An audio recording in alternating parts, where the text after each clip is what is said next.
I've been sitting here for 5 minutes now, give or take, trying to think of how I kind of summarize what being a Jays fan has been for the past, I don't know, week and a half, 2 weeks, and this awful run they went on where they just couldn't find a win to save their life. And the bullpen blew three straight games against the Yankees. And then you go into the series against the Orioles and they have game one of the series on my birthday. I'm like, hey, maybe we'll get a nice win for my birthday. No, that happened to be the only game they lost this weekend was on my birthday, just to top things off there. I don't really know because I really love this team. And lots of people don't right now because they just seem to think that they should be World Series contending all of a sudden. A little crazy, but hey, it is what it is. But yeah, it was a week for sure. That's kind of all I've come up with so far. They started off against Boston. I think we actually got a chance to talk about that on Monday. And they lost that last game pretty horribly. And then they lost three straight to the Yankees. And it just, things were not going well for the Toronto Blue Jays. And you would hope that the Orioles coming or going into the Orioles town, I guess, would be a bit of a rally starter. And I think everyone was thinking the same thing, like, it's the Orioles, whatever. And then they lose game one and all hell broke loose in Toronto Blue Jays fandom across the world here. Because just they should be beating the Orioles and they didn't. Plain and simple. They looked bad. They gave up 2 home runs to Mullins and I think a couple others throughout the game. It just wasn't good. But we don't need to be negative here because Saturday was so much fun. So much fun. You start off that game down, or actually start up 2-0 in the first because he hit two solo shots from Semi and Vlad. And then the Orioles just decide they're the Yankees of 2017, 2018, and they hit 7 home runs in that game. Nuts. Insane. They got up, was it 6? No, it was 7-4 at one point. All hope was lost for a lot of people. And the one thing I've learned about this team this year is that you can't count out that lineup because they did what that lineup should do. And they scored a shit ton of runs in the top of the ninth, and they ended up walking out of it with a win. And it made you feel a little bit better about what this team can be down the stretch. I don't know about you. I think this team, they keep going to the same thing each week where, they pitch a little bit here, they don't pitch a lot of it there, they hit a lot of it here, right? Like they have a lot of guys who are currently like first or second in all-star ballot voting. They have a bunch of should-be all-stars on this team. Yeah, and they look like they're having tons of fun out there, especially hitting, but their pitching definitely puts them into situations, right, that they don't want to get into. And I think that's, for me, that's where you pump the World Series breaks. Yeah, is because we've seen it time and time again that they need to pitch in order to win games. Like there's only so many times that you're going to be able to hit yourselves out of situations, right? And pitchers are going to have an easier time, I think, learning what your preferences are up to the plate. Maybe they haven't really shown to be able to do it so far, but obviously the pitching staff needs help. I don't think I don't know if I have to keep talking about Charlie Montoyo over and over again because it's the same conversation every week here, but there's nothing he can do. He's being dealt the hand that he's being dealt, and he's just trying everything he can to make this work. I think it was the Yankee series that people were bitching. No, it was this Red Sox series where they're bitching about how they didn't use Romano and they used Dolis insteed. But he's made the right moves through and through almost every single game where you're like, looking back, what do you do differently in hindsight? And people are like, well, you use so-and-so instead of this. And it's like, well, yeah, but that wouldn't make sense at the time. You're not going to throw someone on back-to-back days if this happens. And he's trying everything that makes sense baseball-wise. It's just not working because there's just nobody there right now. There's things that we don't know as well, right? They could have had a conversation and he could have said, look, my arm's Romano could have said my arm's a little sore because he did pitch. I can't go today. Plain and simple. Yeah, absolutely. And Dolis could be saying, look, I want to go. Right? Yeah. It's just you don't know the information that these guys know. No matter how much you think you know about baseball, you don't know what Charlie Montoyo knows. Not even just baseball-wise. Maybe you're a smarter baseball mind than Charlie Montoyo. Who knows? Sometimes I feel like I might be, but who knows? I kind of think, too, you have to put responsibility on the pitchers for what they're doing. Throwing anything down the middle is just going to get you in trouble these days. Yeah, obviously, I just think there's this bullpen is going to have these runs where they look like trash. because realistically, they're all very inconsistent relievers, and they've kind of shown that over the course of their careers. Like, they don't have one guy that's just been a lockdown bullpen arm for his entire career. Like, even when healthy, it may be Jordan Romano, but Jordan Romano's in like his second full season in the bigs. You can't be putting that kind of faith in a guy that hasn't really shown he can do it in the bigs at a consistent level. Like, I love the guy. He's my favorite reliever probably across baseball right now. But with that being said, you don't know what he is because he's never really pitched for an extended amount of time. He was in a 60-game season last year, and he didn't even pitch the whole season. So, like, who knows, right? Outside of that, Rafa came over, and like, he's been inconsistent, but he looks like he can get it done, but you never know. And then Tyler Chatwood's never got it done. Joel Payamps has been designated for assignment more times than you can count. Anthony Castro's a rookie. Tim Meza has been in and out of the lineup because of injuries and stuff. It's just, you never know. Injured too. Yeah. Like yeah. So it's, and they kind of don't get any consistency out of not being injured. No, it's just when you look at the names in that bullpen, it's just like, yeah, maybe they're going to have a good game. Maybe they'll have a good inning or two, but you can't get consistency out of those guys. And there's just nothing you can do about that. It's going to be an absolute marathon to try and get to game 162 with what we've got. But I think they're set up in a situation where they can score 9 runs and hope to God that the bullpen doesn't give up 6. Is kind of the thing. Maybe your starter gives up 3, but you hope to God that your bullpen can keep it under 6 runs for the whole group. And if not, you're going to lose. It's plain and simple. It's an easy game for these guys. It's just when the lineup doesn't hit, they don't win. And it's going to happen from time to time. It's baseball. Even the best hitters hit 300. I think for me, I just wish to see a little more movement from management, like, or at least a little more whispering. Yeah, they're trying. Right? Like, they're looking at people. They're trying now. They brought in. They're bringing in. They brought in John Axford. Yeah, okay. Which so is bringing in like a surplus of arms more than they're bringing in a talented group of arms, right? It's a lot harder to bring in relievers than people think. Like, there's a lot of people like, oh, trade for relievers. It's like, well, not many guys are trying to trade away relievers. Yeah, and they're not that easy to come by. They have a weird price tag too, I feel. Right? Like, it's hard to judge a reliever's price tag compared to most positions. Yeah, most sellers aren't selling off bullpen arms because they still need to eat up innings. So it's kind of like there's guys out there maybe that you could look at, but they're going to be a high price tag right now because all good competing teams need relievers, no matter who you are. And trying to get one of them isn't just like, oh, let's go trade for a reliever. And realistically, 80% of the people being like, oh, we need to acquire a reliever. It's like, name me one. Go ahead. There's not many out there that aren't in an 8 or 9 inning right now, like in that role that you can go and get. Like, most guys that are like premier relievers that you want at the back end of your bullpen are already locked in for a team's 8th and 9th inning. There's not many out there. And if you're selling, you're not getting rid of your 8th or 9th guy until deadline day, maybe. It's also going to cost you, I think, really like a lot prospect. Yeah, a lot for no reason, because like you're selling the farm to get reliever help in the first year of like this entire core being MLB ready. It's you're just not in a position though to really compete. You know, you're in a position to maybe upset some people and to like compete in the sense of going all the way. Like, you can compete against teams and you can maybe, like I said, like upset some games and get close. And you're a lot better than you were last year running into the race series, because I think everybody had them game 1 and then game 2 and 3 they didn't have them. But especially when they lost game 1, it was like, okay, well, we're done now.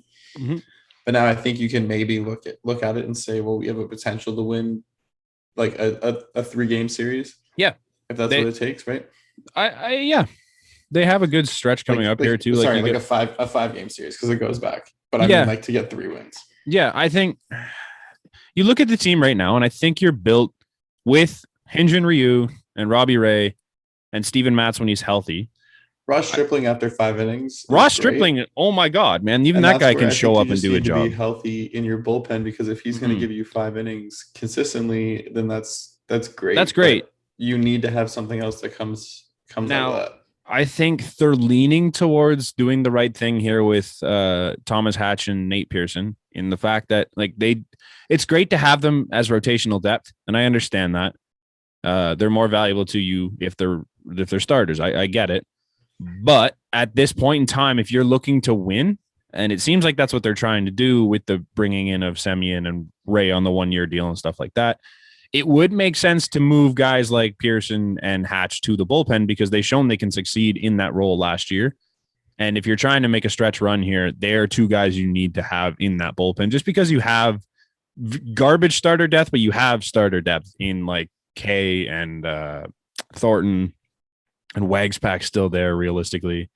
Thornton has also been like a bit of a liability too when Yeah, he's come into games, but like, and but he's he's struggling. no worse than bringing up Hatch or Pearson to come be a starter. No, Is my point. absolutely, I Like, you're not understand losing that. much there, But but they are a huge asset to have at the back of your bullpen because they both throw 100 miles an hour and they can get 3 outs in a heartbeat. and those were all things like why I don't think that they're going to be a serious contender when it comes time to it. Like I said, you could compete for a wild They, card spot and you can maybe steal a series, but yeah, you're kind of just looking to grow on this and maybe which keep they should be doing. like maybe keep Marcus Simeon around for the same price tag, right? Yeah, Like if you can find a way to sign Semi even for like a little bit of a raise on what he got, he's going to be looking for a lot of money. But like, if you can get him for a 3-year deal at 20 to 25 mil, I think you're happy with that. I think you walk away with, you know what, we have a legitimate second baseman who's in the prime of his career, arguably manning the infield until we get our other young stars that are ready to go in Martin and Groshans and other names across the board like Martinez and what's his name there? Moreno is looking like he might end up moving to the infield potentially. They played him there the other day. and even Like, still, man, if Marcus makes Simeon sense. is now there, then some of those names might become expendable, right? I Mhm. think we kind of said that last Yep. time too. Like Marcus Simeon, if we're happy to see him in that position and he's able to hold it down hitting, then why are we waiting for something to come up potentially when we have an ability to go, okay, we need pitching, and someone says, well, this is a legitimate pitcher, and you give us one of those prospects. Right? Yeah. But as it sits right now, with 1 year on Semi's deal and 1 year on Ray and 1 year on Matt's, it doesn't really make a ton of sense to just like go all in and sell out for one season. Like, I know people want to see a playoff team, and I do too. Don't get me wrong. It's so much fun. But I don't think it makes a lot of sense to blow it up just to try and win 1 year when you can create a team that's good for 7-8 years. But Ray's definitely shown that he's willing to at least re-sign on kind of I would deals. sign Ray in a heartbeat. Yeah, I think they make a stab at all three of these guys, but for this season, it just doesn't make sense. I don't think they're going to break the bank at all for them. No. So, you're not like, you have the organizational depth where it's just like, you know what? Yes, it would be great to have Marcus Semien back, but I don't need to offer him $30 million because we have guys that can play that role, albeit a little, like, significantly less, I guess, than Marcus Semien's giving you. But down the road, you'll be better for it. Same with Robbie Ray. I think Robbie Ray deserves pretty much the bank at this point because he looks like a legitimate one starter. But again, you don't need to do that because you have guys like Pearson and Hatch and Simeon Woods Richardson and a couple other names in behind him, that you're not looking to just blow it up because Robbie Ray had a good year, right? No, for sure. It'll be an interesting run here because I think Ross Atkins came out and said like their thought process is still to keep Pearson and Hatch as starters, but they are willing to make the move if it helps the team. And I think it's tough to argue that it doesn't help the team at this point. Because if you get both Pearson and Hatch in your bullpen as like 6-7 guys, and then you get back Baraki at the end of the month, like it's reported, and you get back Merriweather at the beginning of next month, like it's reported, you just added 4 innings realistically to each game. On top of maybe you get a bounce back from Dolis, maybe not, who knows? But you already have Jordan Romano. You have 5 guys now that are reliable and you can throw in there that I don't feel like you're going to blow a lead every single game, which is a completely different thing than having 3 guys if you don't bring up Hatch and Pearson, right? Mm-hmm. It's an interesting thing, especially like with the John Axford signing too. John Axford, obviously, you know what John Axford's been in the past, and like he's shown sometimes that he could be a really dominant reliever, but he's old and he didn't really have it when he was last with the Blue Jays, but he's been working a lot since, and he was throwing 98 at the World Olympic qualifiers there. So there's something there.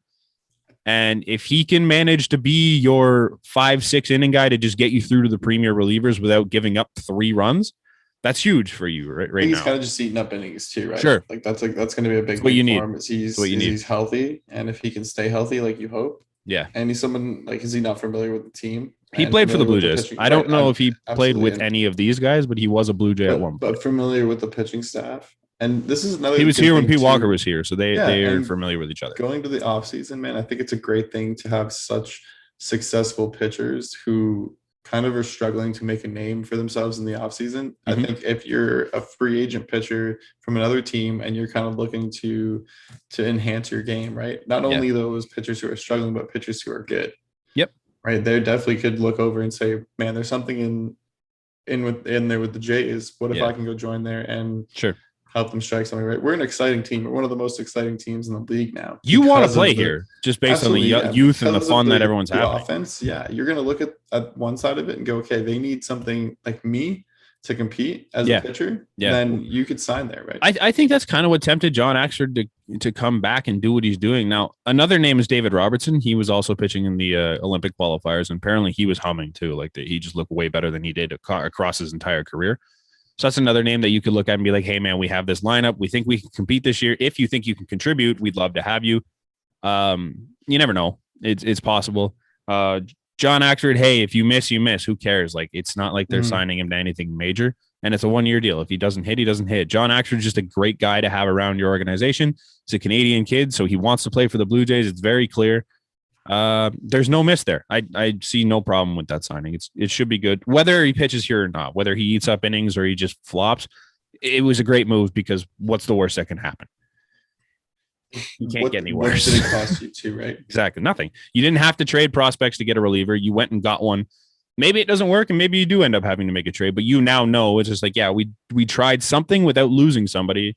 And here we are. Now, the thing too is everyone brings up is just like, oh, you can trade for relievers. Look at what the Rays did. The Rays gave up Willie Adames.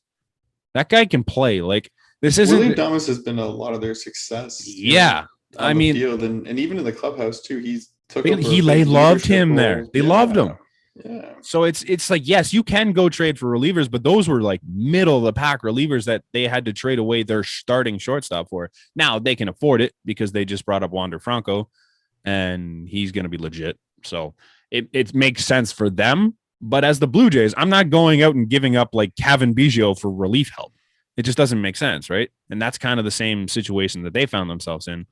You're not at that point in your organization, whereas they are 1 year off of a World Series berth. We're not. We're still looking to build for the future. And with a guy like Kevin Biggio in there, it makes sense. You don't want to trade that for bullpen depth, not even just bullpen arms, just depth. And they're just typical, the Rays of just giving up players that seem crucial to their organization and finding one. Continuing to do better, right? Continuing to just keep moving forward. Yeah. No, they're elite at it. And it's just, we're not in that situation. It doesn't make sense to give up a roster player for bullpen depth right now because like you have 7 or 8 of them hurt. So you have that depth. It's just, they're all on the IL right now and there's nothing you can do. Yeah. And they show a lot of faith in bringing up guys from AAA and competing. Right? Even Anthony Kay kind of sneaks in sometimes. Anthony Kay scares me, but he does. He absolutely. There's times when he can be so good, and then there's times when he just looks like he doesn't belong. Right, and that's what I mean. Like he kind of comes in sometimes, and he's able to. They're trying to have faith in him. Yeah, you're right. They're giving him the opportunity right now, right? I feel like this is one of the last few years that you're going to get that. Yeah. That chance. Yep. And that slack, right? They love their own organizational guys, and I agree with it. I think you should be giving your guys a chance, like Alek Manoah. You've seen Alek Manoah come in and do what he did. I kind of want to talk about Alek Manoah a bit. I forgot to write this down. Did you see him get ejected? Yep. What do you feel about that whole situation? As a guy that didn't grow up playing baseball, how do you feel about it? I don't really think it was like, it kind of sucked, I guess. He said something, correct? Like it was. I don't know. I don't know if they eventually said said something was said. Maybe in the scuffle. Okay. Because like, what else really could it be, right? It wasn't that he intentionally. You can't like now. Brendan Hyde, whatever his name is, the guy that manages the Orioles and does a terrible job of it. He was bitching and complaining about how he thought it was intentional. That Manoah threw at Michael Franco. Actually, funny. Now, obviously, you're not doing your research on Alek Manoah, which is obvious because you're a terrible manager, anyways. Because Alek Manoah hits everybody, whether or not someone hits a home run off of him or not. He hits a lot of guys in the minor leagues. He is new to professional baseball in all, right? Like throughout all ranks, and he kind of has been fast tracked to the majors, and he's also fast tracked in the same sense that like Tatis was fast tracked to get there. Like you kind of want to see what's there. Yeah. And even Vlad, right? Like Vlad got a real big opportunity after one incredible year in AAA. Yeah. So I think that it's just, but as a pitcher, there's more stress to it. You're sure. You just gave up back-to-back home runs. And you're a guy that struggles with control at times to begin with. He has one incredibly confident pitch and 3 that he's working on. Right. But he's going to have to throw 3 and he's going to lose confidence in his 1. Sure. And that's what you're going to have to deal with. Now, could he have thrown at him intentionally? Absolutely. Do I think he did it intentionally? Probably. Are you going to get that mad about a guy hitting you in the ribs after 2 home runs, like as a rookie, that you have to start yipping the guy? I don't really understand that. And I think Maikel Franco knew he didn't mean to, because he told the bench to go back. Like, he didn't want anything. He didn't want anything to start there. No. And now, if you look at what Manoah did, yes, it's confrontational. But if you look at Manoah every inning, he's confrontational just being on the mound. Like, he stares guys down. He's rubbing up the ball while he's looking in at you. He does that type of stuff.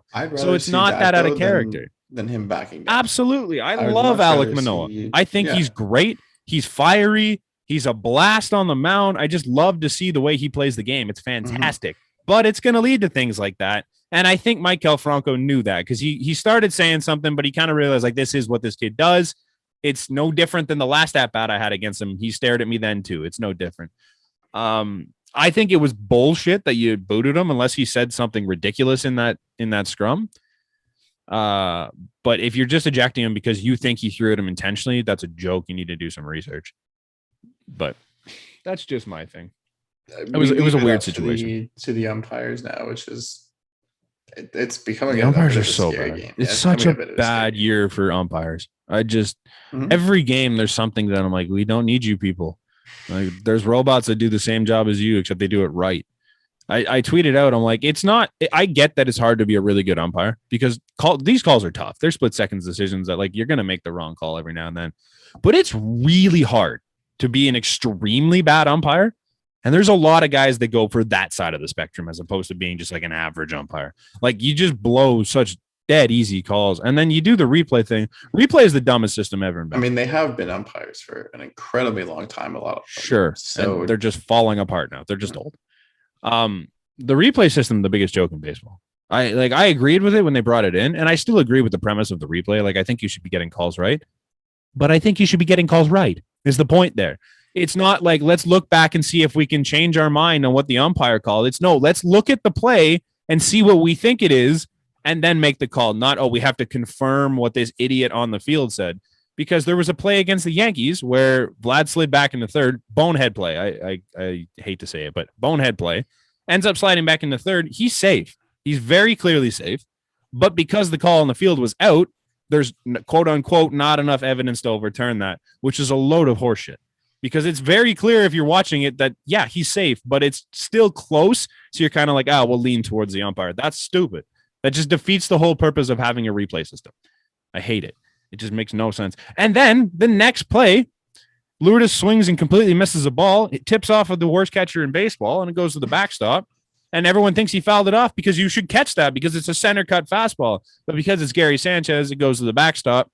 Teoscar scores the tying run, but it doesn't count, and you can't replay that.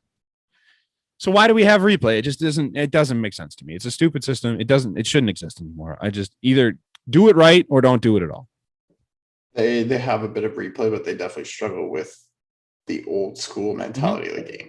They struggle to put that side. It's an old boys club. The whole umpire system is an old boys club. They really do struggle to put that away, and it comes up at times like these. And you need like one very impartial, neutral guy that has never been an umpire, like never been a professional umpire, never been a brother of these guys, and just sit in that room and just make the call. Just sit there and be like, oh, replay here, boom, watch the thing. Yeah, that's this call. I don't care what the ump called it. The Euro right now, they do that. Yeah, there's a missed call. What it should be. It's what it should be. And he'll kind of stop for a minute, and he gets something in his ear, and then he makes the call. Yeah, that's what it should be, because it's getting ridiculous now. Did you see Joey Votto? Speaking of umpires, did you see Joey Votto? Yeah. So Joey Votto, a player, a manager, and a fan. Incredible human being. Just great man. Good Canadian kid. Got booted in his game the other day for arguing a call that apparently was egregious. I didn't see it, but I heard it was a terrible call. Unless you're a Padres fan, they were all like, "Oh, it was the right call." Like, fuck, Padres fans are the worst. Padres are great. Padres fans are the worst. So yeah, argues the call, gets kicked out, continues to just yell and scream and just tear a strip off the ump. The ump handled it terribly, just like turned around and acted like he was king shit at Third Island. Not pretty. So Joey Votto gets kicked out. Meanwhile, there's a fan in the stands, this young girl, I think her name was Ava or something like that. But she's Joey Votto's biggest fan. She loves Joey Votto. She traveled all the way there to watch Joey Votto play this game, and the guy gets kicked out in the top of the first inning. Just heartbreaking if you're that kid. She was like 5 or 6 or something like that. Just heartbreaking stuff, right? So Joey Votto catches wind of this, and he signs the ball up and says, sorry, I wasn't able to play the whole game. Signs it. Joey Votto gets it to the kid, and then he helps the Reds help him set up so that they get this kid tickets to the next game, like literally right there, so that she can meet Joey Votto and come watch the game and see him play the entire game. And just like full class move from Joey Votto and just everything he did just for this young girl. Just no reason to, but like the fact that he caught wind of it and did what he did was just, it was fantastic. And it's just classy move from a good guy. That's all. He's a good Canadian kid. Good Canadian kid. Even though he's willing to argue with the refs. Yeah. It's very hockey-esque of him just to like pull that. But yeah. I'm going to chirp. I'm going to get kicked out. Yeah. I'm going to think about the fans. Yeah. He's interacting with all fans. Such a great guy. Kind of a dickhead, but great guy. He's not, wanting to go different. I would love to see him come here for a year. He won't, but I'd love to see it. Even just like on the back end of his career, just as like a bat, like a bench bat. You don't need him. You have no reason. But he could be better than Rowdy Tellez. I would love to see him come and be our next Rowdy Tellez. You would never make that trade though. No. But I would love to see it. It just makes sense. He's a Etobicoke kid. Like, it makes sense. I think that's it in a baseball. I don't remember any other news this week. Do you? Nothing big. Nothing like too exciting. Maybe I just haven't really been paying attention to baseball since hockey's kind of got this next round. Man, Montreal's been. It's funny because I've been the complete opposite. I haven't paid any attention to hockey, and I just don't remember anything with baseball. Montreal is such a weird series, man. Like, why is it working? They're such a bad roster. I don't understand it. 2 of the worst rosters in the playoffs are currently still in the playoffs. They're not bad. They're just like they're built shit. They're built like shit. Not exciting. Sure. That's what I mean. 2 of the worst roster makeups in this entire playoffs are still currently remaining in the playoffs because they're they play the most boring style of hockey. Both teams. I mean, the Islanders and the Habs, in case anyone wasn't catching on to this. I know it doesn't mean much coming from me because I'm a Leaf fan, so it just sounds like I'm bitter. But like realistically, that's fine. Though. I am bitter, but it's not. I'm bitter because they're there, not because of who they are as teams. As teams, they're boring as shit. And if you're not an Islanders or Canadians fans, you're gonna agree with me. But if you are, I'm the worst human being on the planet. They're just not fun to watch because like all the old hockey hardos that are like, oh, they play system hockey. You'll love to see defense in games. No, you don't. It's stupid. Why do I want to watch guys just poke check for 60 minutes and score 1 goal? That's not fun. Like, I played hockey. I love hockey. I understand the ins and outs of defense and that, but it's not fun to watch. And like, I think if you're trying to grow a game, having the Montreal Canadiens and the New York Islanders play for the Stanley Cup final is the worst possible thing you can have for the game. Yeah, like it is. Not that there's anything wrong with the teams, though, and absolutely. But in terms of growing the game, it's the worst. But then it becomes like, how many games are going to go to 2-1? How many games are going to be overtime games, right? Like, that's all of them. Thing is that all of them are going to trickle overtime for a 1-0 win. I'm telling you. There's still some exciting players within each series, and there's still some names that draw in. And you're right. Like, I think having even any Canadian team right now, if Montreal makes it, the NHL has completely lost their season because they don't get the same fans right now. No, they are hoping Vegas goes through. And even in the building, you mean? Yeah, absolutely. Yeah. Like, they're hoping Vegas goes through, and they're hoping either the Islanders or Tampa Bay, because there's still going to be fans there. I think they prefer Tampa. For me, for sure. The thing is, Tampa again though brings Tampa's eyes again, unreal, right? unbelievable. Yeah. The thing there is just like, obviously hockey fans are going to look at that series and be entertained by it because it's hockey and they love it. They're already there. To me, if you're trying to bring in new fans and like you're actually trying to grow to the sport, to be a league that competes with the NBA and the NFL and at times the MLB, that you can't, like, having those 2 in is so detrimental because like someone new tunes in to the biggest series of the year for the NHL and you're watching the Montreal Canadiens and the New York Islanders both stand in their own end and just keep dumping it back and forth until one of them gets a break and scores. It's just not fun. And it's not really like the spirit of what makes hockey exciting. Like hockey's a great sport and it's really cool to see some systems and do all that and play defense. But like the thing that makes hockey exciting is the speed and the intensity and the goals and stuff like that. Not the let's trap everything up and not let anyone get shots on net. They're both pretty good at the counterattack though, and I feel that that's maybe going to lead to one but they're chance also after the other. After like I know it's definitely a little boring, but they're also both good at limiting the counterattack. I think even the hits that we're going to Sure. see, Sure, maybe like it's going to be pretty. I think it's going to be a pretty intense series either way, right? Like these teams are good. If you watch, it's going to be a good hockey series. I don't disagree with it. It's going to be a good hockey series, but in terms of growing the game and being an exciting series, it's not it. It's just it'll be a good series for fans of both teams to watch, and just a miserable time for Leaf fans, obviously. But like I don't see that as being something you want if you're the NHL, if you're trying to grow this league into something. Because like hockey is arguably the coolest sport of all the major sports. And like I'm a big baseball fan, but in terms of just sports in general, hockey is one of the coolest things ever played because it's just so wild to see what these guys can do on skates, and it's just incredible. But in terms of the four leagues, it's the worst league by far. It's not close. They cannot compete with any of these other leagues, and it's because they just do not have the growth that every other league has had so far. A lot of that has to do with the cost of the game and stuff like that, and you can't really play it if you're a low-income human being. And it's also, I get it. It is a winter sport, right? Like, and it's a lot of people don't go through the same seasons that we do. Mm-hmm. So yeah, you don't get that anywhere down south, but they don't help themselves very much, and I don't think this is going to help them very much either. But yeah, in this Habs series, there's a lot of yelling and screaming about referees.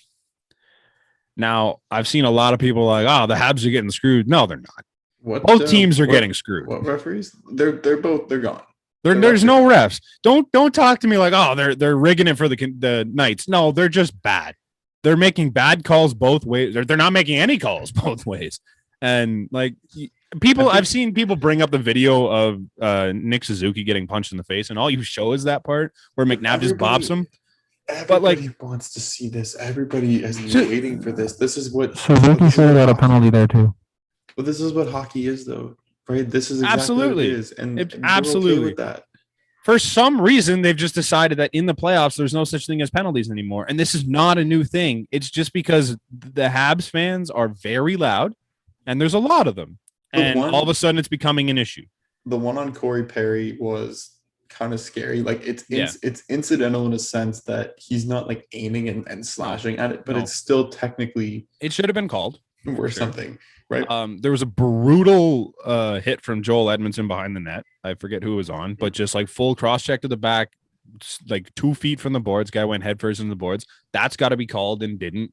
There's just numerous examples from both teams that just do not get called for whatever reason because we've just accepted that the playoffs are different and we need to not call penalties in the playoffs to make it different. More boring, but different, I guess. Like we don't want power plays and goals. We want part of that. It just doesn't make sense. Different. Like, well, it's the same game, but you're just making it different so that you can say it's different because it's just we let teams like the Islanders and Canadians be good because they can do whatever the hell they want, and even the Knights. Honestly, too, we've kind of learned in today's society that violence is really going to draw the eyes, right? We've seen these celebrity fights. I guess that's the thought process. We've seen UFC completely take off from the moment it started. We saw, boxing not as much because it's not as violent. Like, it's a protected violence. But now the celebrity fights are like, oh, you know what? If he actually knocks him out, then that's cool. Cool. Right? Now, you're kind of seeing the opposite in the NHL where violence is starting to take a tick down because fighting is starting to become less and less. So like you're seeing the numbers go down. So I see what you mean. It's a lot different though. Like the violence that they're allowed to get away with in the NHL. It's a lot softer. Yeah, but I meant like not in the sense that they're fighting each other anymore, but they're grabbing at each other. They're ragdolling each other around, and every once in a while you'll get one to pop up. No, it's definitely not as fun. It's really annoying as a player too. Yeah, I'm sure. Yeah, it's frustrating as a fan of the team that it happens to too. Like it's happening both ways, but you don't notice it when your own team does it. It's only when it happens to you. You're like, oh, this is bullshit. Yeah, and like I get it. I would be frustrated if I'm a Canadians fan. I'd be frustrated if I'm a Knights fan right now. Like the refs are just non-existent. And I don't know what to tell you. This is what the playoffs have been lately. Is just they don't make calls. I don't agree with it. I think it's the most bullshit thing in all of sports, but they Yeah, don't they we have keep this saying it whole too, thing. the game is so fast Yeah. as well. Like Let it be they that. are missing things for Mhm. sure. But that's because we don't have the ability yet to come in and say, oh, we want to review that and Yeah. actually put a penalty in place for that, right? If Yeah. we said that the people upstairs watching, the people who realistically have the best view Mhm. could make calls, then It'd be a very different story. It would be different. You wouldn't get any of this cheap shit, right? Yeah. I figure what I was gonna say. Something That's about okay. speed. I don't know. Just doesn't Speed make kills. a lot of sense. Just kidding. It's a weird thing. It's a weird thing to just let teams go and just Mhm. do whatever they want. And I get why you're complaining from either fan base, but don't act like one team is being favored. It's not a thing. I've seen lots of Habs fans coming out and being like, "Oh, the league's against us because there's this one guy who's pretty big on TikTok. He's just like, "Oh, it's a conspiracy theory against the Canadians because they don't have as many fans in the stands." So they're saying the Golden Knights they're trying to help the Golden Knights win. I get the conspiracy. I thought of it for a second, but like they're missing calls both ways. It's got nothing to do with that. The team shouldn't even be there. If you just let both teams go, the Golden Knights probably win. You know what's not a conspiracy though, man? The saves that these goalies are making and Holy shit, the dude. games that are being played, like those aren't conspiracies if you're winning in overtime or winning. Can we talk about the gigantic cojones move? Gigantic cojones move. Gigantic cojones move on Pete DeBoer. Gigantic but the homes. Gigantic cojones. The cojones on Pete DeBoer. In order to decide, you know what, we're not going to go with the second best goalie in hockey this year. We're going to go to a guy that's played once in 41 days. And they get the win. Incredible. Cojones. Just crazy. Incredible. Unbelievable. He was hot. Like there was some saves, man, where he was so good. There's times as well where you're like, what, like, why are you so far out of the net? The goal was kind of like, for me, there's like, why are you 8 feet looking? There was one time he was backwards when I forget who it was in front of the net, had the puck, and they just missed the net, and he's kind of facing the wrong way. I'm like, what are you doing? Mhm. But he got the job done. He only let in one. He was fantastic. And shout out to Pete DeBoer for just putting it all out there and saying, hey, let's try it. With down 2-1, not even like you're down too big. You got him for a reason. Yep, absolutely. Right? Like you pay him for a reason. Yeah, he's there for a reason. I think that if you look at this Seattle Kraken draft coming up now, and you can kind of say Robin Leonard got us a bit of the way, then Marc-Andre Fleury again becomes expendable. I forgot about something because we've had this conversation before, and I brought up that same point. The Vegas Golden Knights aren't a part of the expansion draft. Oh, this is right. Okay, but now if you how go to garbage is that? Here's the thing, though: is trades exist, right? And that's the thing that Seattle Kraken will be. Now, if you can go to them and kind of sneak in Marc-Andre Fleury is available, go and get these players for us. Sure, because they need cap help too, right? So it would make sense. But how garbage is that? You have two stud goalies, and they could have a very good shot of playing in the Stanley Cup final, and they don't have to give up anyone in the expansion draft. Just trash. How do you think Vegas is doing what they were doing? That's amazing. I love it. That team. I love it. I hate that team though. Like they're getting things handed to them despite the fact that they've been so successful in their entire franchise history of 5 years. It's just terrible. It's garbage. New York and Tampa has been a series. I haven't watched any of it. Not one game. Not even 5 minutes of it. Really? Yeah. I heard it hasn't been very exciting because that's Tampa just the Islanders. Frustrated because of it? Because of the Islanders. And that's just what they do. Is it 2-2 now? They go tonight, right? Believe so. Yeah, it's 2-2. Yeah. I don't have enough knowledge to speak on it. Okay. I don't know if you wanted to say anything about it, but it's to speak on the series. Yeah. I mean, it's a playoff series. It's exactly what we thought it was going to be. Yeah. It's the Islanders stifling the Lightning, and that's Tampa Bay what it is. Looks really frustrated, and it shows in some games, and other times they're able to get through it by just firing away. I think if we've learned one thing in this playoffs, it's that it's very evident that if you have the right goaltender, you can win the Stanley Cup. Absolutely. Montreal Canadiens are currently 2 wins away from making it to the Stanley Cup final. And the Tampa Bay Lightning, despite the fact that their team has been shaky as they've ever been, are still probably on their way to the Stanley Cup final because they have the best goalie on the planet. And the other 2 teams with goalies aren't too bad themselves. So You want to build a Stanley Cup winning team? Go get yourself a Vezina candidate. This is Is also what I'm like saying. I don't know. It's a weird year as well. Like for me, looking even at the Islanders, like they just have some players who are not afraid. Shouldn't be good. of anybody. Shouldn't be No, good, they but they're shouldn't out be there good, getting it done. But they just go out there and they just prove you wrong every single time. And that's the thing, right? You make it to the playoffs and you're not like they're not as tired this year. Right. No. They're not as beat up. And that's kind of what it's coming down to is health. Mm-hmm. Right. And which team's gonna it's the last man standing at this point, realistically. Yeah. Which team is gonna just outbeat the other one? I guess we're gonna find out. They are beating each other up, man. You go in front of the net, you go behind the net. Crazy. You look at the net, you think about the net. You are just sniffing the net from a distance. You're getting hit. You're getting hit. If the net crosses your mind, a fist is coming through it You're with done. it. It's just been an interesting one. I maybe I'll watch tonight's game. There's nothing else on. It's worth it. Can we talk about basketball for like 35 seconds? I would love to because I have been so like up, down. I think that has been the most exciting. I haven't playoffs. watched games, but I followed along on scores and stuff. So my insight might be a little small. I would just like to point out Ben Simmons isn't a good basketball player. Ben Simmons is not a good point guard. No, he'd be a great like power forward, maybe small forward, but like the guy can't shoot. He didn't take a single shot in the fourth quarter of that elimination game. Do you know that? Not one. That's tough from somebody who is looked at as your number two. He's your number two guy, and he's a point guard. Like if your number two guy's a point guard, you expect him to contribute something. They moved him. That's why they signed Curry. Right. Like they wanted Curry to play there, and they let Curry just fire away, and Curry looked unreal for sure.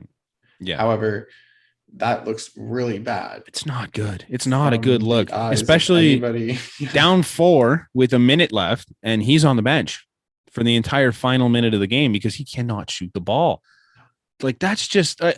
I'm sure Ben Simmons might be a good guy. Don't know. I got nothing wrong with Ben Simmons, the person, but as a basketball player, like he is just not it. Like if you're trying to win a championship, he is, but they need to then do more. Like he's got to be a supporting piece. You can't be your go-to guy.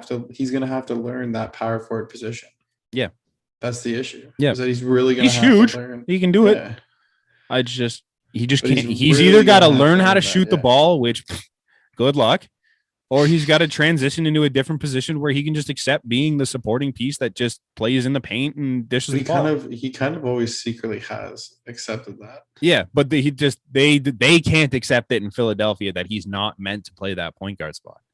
Right. And it's killing them as a franchise. I wouldn't be surprised if he's been traded out. Man, as what he is right now and what you're going to pay him or already paid him, he's not worth it. He's not good enough to be a playoff performer that takes you. I think they've shown it. They've had this core for years and they've gone nowhere because your second best player can't shoot the ball. It's just name me one point guard that's won a championship lately that can't shoot the ball. None. No. That's what I mean. Because if you think back to Game 6 with the Raptors, Kyle Lowry's lights out for the first 11 points. So now Kyle Lowry's not a shooter per se, but he can shoot the ball. Kyle Lowry's a clutch. He can come through and shoot the ball if he has to. He's a clutch shooter as well. Yeah, like he's exactly. He's got the highest clutch shooting percentage in the last like 5 years in the playoffs. He steps up, and another thing about him is he's a great defender. Mm-hmm. Yeah, so, he plays both ways, but he can shoot. Is the one thing that Ben Simmons doesn't do. And then you look across at like other point guards in the thing right now, like the Suns are buzzing and they've had CP3 who's just unbelievable any part with the ball. I'm really sad to see Kawhi go in that series, not be able to come back because I think that would have been even more exciting. Mm-hmm. I think it's still a fair round because you're both missing your best player, arguably. Like Devin Booker you could argue is the best player on the Suns, but dude, I think Devin Booker is actually like CP3 is like the heart and soul of that team. Whereas like Devin Booker's great, and he's probably the best player on the team, but like without CP3, that team's a whole lot different. Same with Kawhi on the other end. Kawhi is the best player on the Clippers, not even close. Even without Devin Booker as well. Yeah, no, for sure. Like he's So it's an interesting matchup. It's basically Devin Booker versus PG13 on the other side. There's still some names that compete in that series as well that are just interesting. It should be right? good. If they Right, I both know don't if you come get the back, it same still thing. should be a good series, realistically. I feel like Phoenix is still viewed as the underdog, even though they come in as the higher seed. And they come in as a just sweeping, the sweep in Denver. It's crazy. The other side of things, I'm shocked that the Hawks are still alive, for starters. Trae Young's just going off. It's good for him. One thing they did really well too was getting this like their forwards are this European style of forward that can just shoot, and they're not afraid to shoot it. And that was the one thing, like we were saying, like Ben Simmons couldn't shoot. It was Herderer. I don't actually know. Like I pronounce his name. Herderer. That the guy that just went off in the last game for 2020 or something. I don't even know what it is. He won like 27 points or something like that to just help them carry through the team. Like unbelievable. Good, like just crazy stuff from the team that probably doesn't deserve to be there right now. Like at this point of the playoffs, and they're going up against one of the, I would say, the most inconsistent playoff teams you've seen in recent memory in the Bucks, and just it's a wild matchup on that side because you never know what Bucks team is going to show up. They're not built all that great in my mind. They're good. They're not phenomenal. The one thing, but they took down the best team in the NBA, arguably. The one thing for me is like Giannis just keeps getting out clutched. Like when it comes to a shot, always every playoff is shooting that clutch shot more than he is, right? And that's where Trae Young can step up and do it, and even other players from there. Yep, should be fun. I haven't I'm not sitting down to watch the games all the time, just mostly because they're at the same time the Jays game, and I'm much more interested in that this year. But like just following along with what's going on, it's been really cool. It's good. It should be a fun semifinal for sure. I think the matchups are just really good. I think that Hawks and Bucks matchup is going to be really fun. I think the Suns and Clippers is already pretty fun. Do we know if Kawhi is going to come back at any point, or is he done? I think it was an ACL. Really? He strained it, so it would be pretty. It's going to take a miracle, basically. Yeah, I think it would just be risky to try to do anything. And then, you could see if CP3 comes back and Kawhi doesn't, it's going to be a bit of a wash. But as of right now, I think that series is going to be fun. People said that about the Jazz. Like the Jazz were the the highest rated team coming in, and they had some real good players. And once again, like Kawhi goes down, and that team got better somehow. Yeah, it's crazy. Incredible. It's crazy. Should be fun. That's it. I think. I got nothing else. Sports is just they're slowing down. Slowing down a bit. John Rahm won the U.S. Open. We need to talk about John Rahm. Ridiculous. Oh my God. I left to go golfing myself that day, and we weren't really paying attention to the Open. And someone texted my brother and was like, dude, John Rahm's going off right now. And John Rahm came into the day. I didn't expect John Rahm to do too much because it's I don't know, he's far enough back that there's so many guys ahead of him that it was just kind of well, he's in the distance. Mackenzie Hughes, good Canadian kid, fell off the map and had a tough day yesterday. That kind of sucked.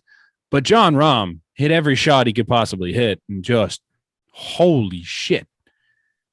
Good for John Rahm. That guy deserved every second of that win for what happened to him 2 weeks ago. Yeah, the fact that he had a 6-stroke lead that first time and just had to give that that brutal. Sunday. I feel like he used that as nothing but motivation and just plugged away.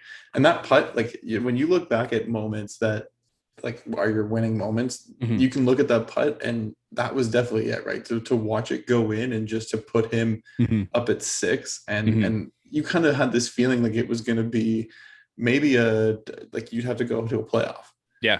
But you kind of knew the way that everybody else was going, they were falling and not falling with any style. They were dropping off left, right, and center, right? Even Bryson had no reason to be that bad, and yet for some reason he could not figure it out. That guy just dog shit. Louis Oosthuizen literally just needed to go -1 for the day. That was couldn't pull it off. I know. So tough. John Rahm is probably in my top 3 favorite golfers on the tour right now, just because he shows up some days and he'll shoot a +4, and the next day he'll just go 8 under and just be absolutely electric. It's just some of the things, that one shot he took in the practice round at Augusta where he chipped it across the lake for a hole in one. I'm like, this guy's a wizard. That's a normal warm up for that. He's a wizard. Just crazy. Unbelievable what he does. He has been one of golf's hottest hitters right now, right? He's so cool. Really weird looking man. His head's kind of shaped, kind of funny looking, but just incredible, and so much energy for a golfer too, and just great.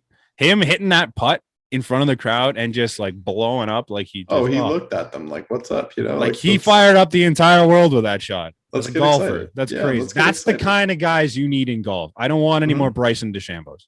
I want more John Rahm and Brooks Koepkas. That's it. Legitimate golfers, right? Athletes. Power I hitters wouldn't the hesitate sense. to say athletes that actually can handle the pressure and don't mind people whispering in their fucking backswing. Ricky Fowler's another one. Ricky Fowler loves it too. I wish Great. Ricky Those Fowler type did of better. guys. Yeah. I wish he was just a better golfer. Yeah. Oh. But he's so cool. Like, just that's the type of guys you need in the sport. I'm done with Bryson DeChambeau winning tournaments. I hope he never wins again because that guy's just boring as shit. I was kind of worried because I think I said something on what was it on Friday? Yeah. About him. I was like, can we just be done with him? And then all of a sudden I He checked started in on Sunday back. and he was just like he was dynamite. Like that. Bogey free round on the Saturday. I'm like, oh, Yeah. Jesus.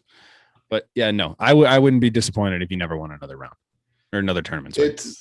It's tough because I think you're starting to see a lot younger talent come up and a lot younger talent figure out how to be relevant in this league, right? I want more. Make golf fun. And I can't even say it again because make golf fun for the first time because it's just been such a boring, like suited up sport for so long. I can't even think of the word where it's all like, you know what I mean? I don't want that anymore. I think golf should be the way John Rahm plays it and only the way John Rahm plays it. Just fun, enjoy yourself, have a good time out there. Maybe you have a +3 in the tournament. So what? Go out there, drop them 6 under on the last day and win the fucking thing. So great. I love that guy. I think that's it from us now. We Thanks for listening. branched out enough, I think. I think that was We good talked about whole new segments in this one. That's crazy. golf. Yeah, absolutely. We're changing things up. Thank you for listening. As always, you can follow us at the BnB pod _ on Twitter and Instagram. I might change that name. It's a mouthful.